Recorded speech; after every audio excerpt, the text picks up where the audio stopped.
Hey guys, this is just going to be an organisation tips for school video.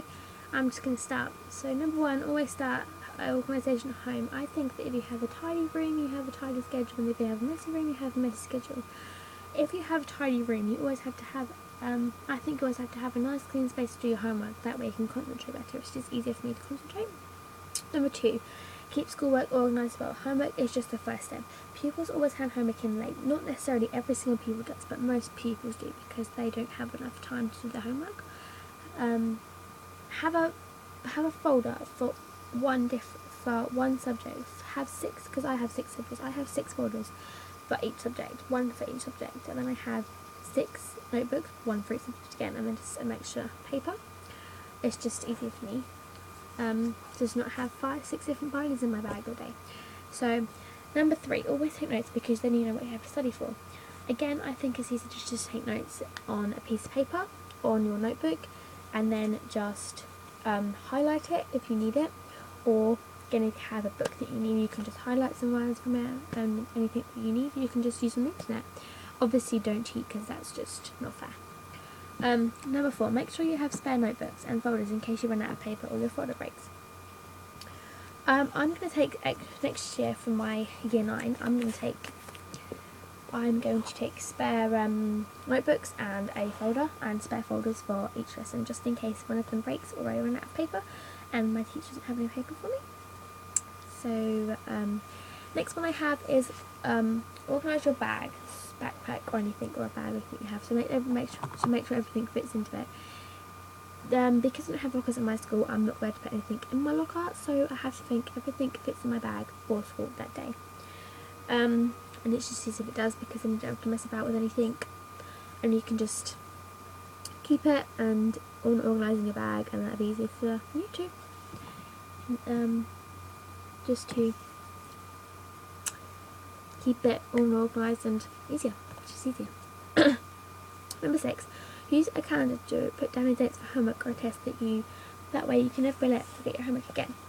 You can either write it, I think it's easier to write it on these or in a notebook and then just copy it onto a calendar when you get home, because say you lose your piece of paper that says it on, or you use one of these, it's kind of hard to lose a calendar unless you have like 3 different calendars.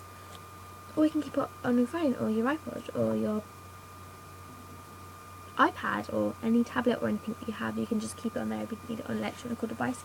You can keep it on there if you use that quite a lot. Next thing I have is, if you label your notebooks or folders, organise your desk or study area so that you don't have to get distracted from your learning. Again, just keep it organised and tidy, and that way it's easier. Number 8, if you label your notebooks or folders with their subjects on the front, you'll never have to write for your bag for your folder. Either write it on the front of this, write it on this, and then just stick it on the front, or again just write it on the front in a Sharpie pen or a whiteboard pen or something big and bold so you know it can stand out when you try to look for it in your bag.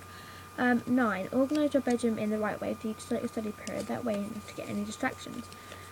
Just to keep everything nice and tidy in your bedroom, just easier to find anything that you really need for your study period. That way you don't have to get up or anything, just look for it. It's just easier. Number 10, make sure you ask questions all the time if you don't understand it. I always ask questions at my thing. I just put my hand up and my teacher just asks me what my question is, and I just tell her or him.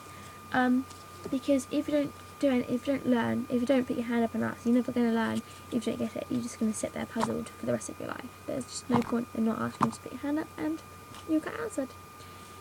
If not, you can just always write it on a piece of paper and give it to your teacher at the end, and they'll just write back. It's just easier. Number 11, always plan the night before and then check your timetable again in the morning. Have